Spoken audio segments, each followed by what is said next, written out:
One of the things that I think results in an immediate hang up all the time with brokers, and especially the younger ones that don't really have much to say, is that they just give this general, vague, boring, same canned opening all the time.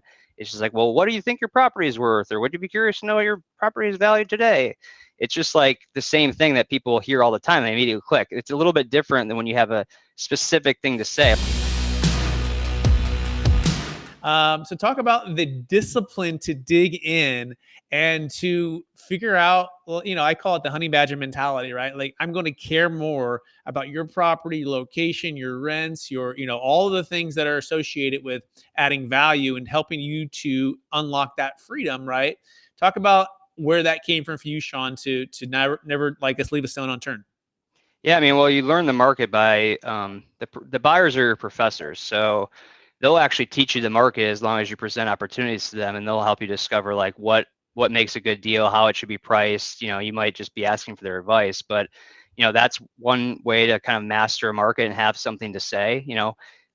Second is just I'm still very religious on processing my own comps and knowing who bought a property and what price per square foot, cap rate, GRM, and I do that on the weekends, and that gives me some of my calls for the following week. But you have to actually kind of know what's going on and be able to speak with specifics. One of the things that I think results in an immediate hang up all the time with brokers, and especially the younger ones that don't really have much to say, is that they just give this general, vague, boring, same canned opening all the time. It's just like, well, what do you think your property is worth? Or would you be curious to know what your property is valued today? It's just like the same thing that people hear all the time. They immediately click. It's a little bit different than when you have a specific thing to say, like, hey, I'm calling because we just sold a similar 10-unit building down the block with a very similar real estate tax to your property. It's sold at $700 a foot and $7 million. I know I haven't speak to you in a little while, but does that price kind of resonate with what you think yours is worth? Now that's giving some specifics into a conversation. So if you want people to pay attention, have something specific to say.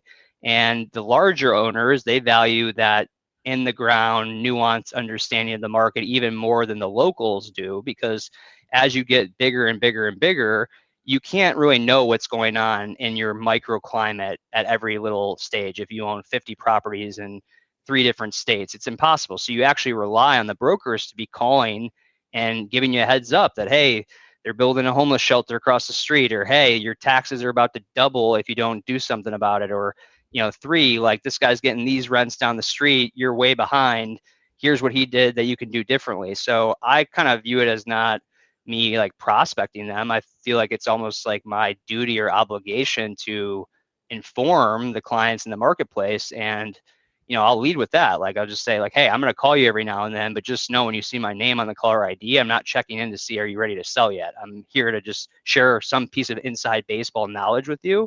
And generally my conversations won't last a couple of minutes, but that's why I'll call you. That's why you're seeing my name in the caller ID, just to let you know ahead of time. Because if someone sees you as a tactical sales broker, you just go to the mute button all the time.